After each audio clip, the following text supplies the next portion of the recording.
Just wanted to make a quick video and show you guys easy way to cut window jambs when the width varies a lot. We're here in a remodel in Minneapolis, and these windows vary a lot, all of them. And I got wainscoting coming into it, so I need this casing to be sitting nice.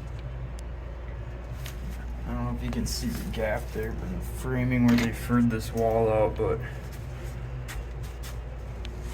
this is 3 7/8 here, 2 3/4 up here.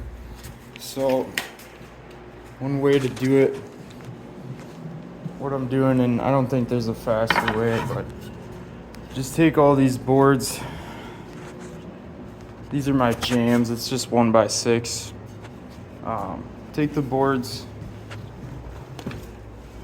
over to the window and just lay out on each corner the width, like here, 3 7/8. So then I can pull from the front, mark out each one of these, and then I got my line traced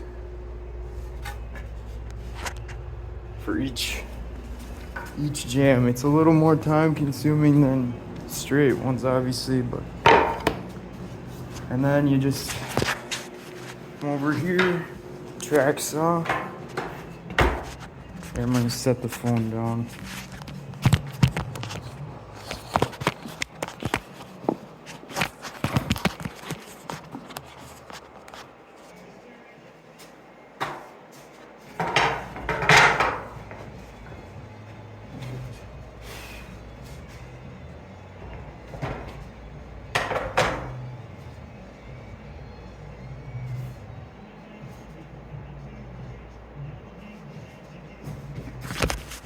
Put your track on there, right on your line.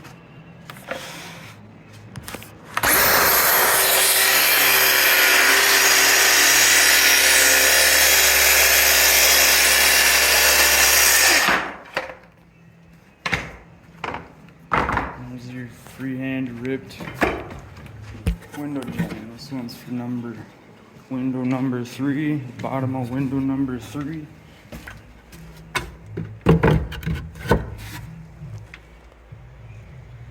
Pretty hard to beat.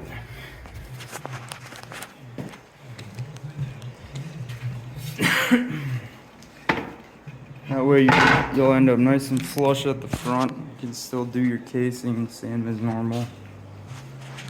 What I like to do is put these down on the ground, screw them together. I just make piles for each window. And yeah, I'll show you guys that. Whenever possible, mass production is going to make you the most money. So make a list of each window, number them, and make piles for each window. And yeah, hope you learned something. Thanks for watching. Stay tuned for more finished carpentry tips and tricks. Thanks.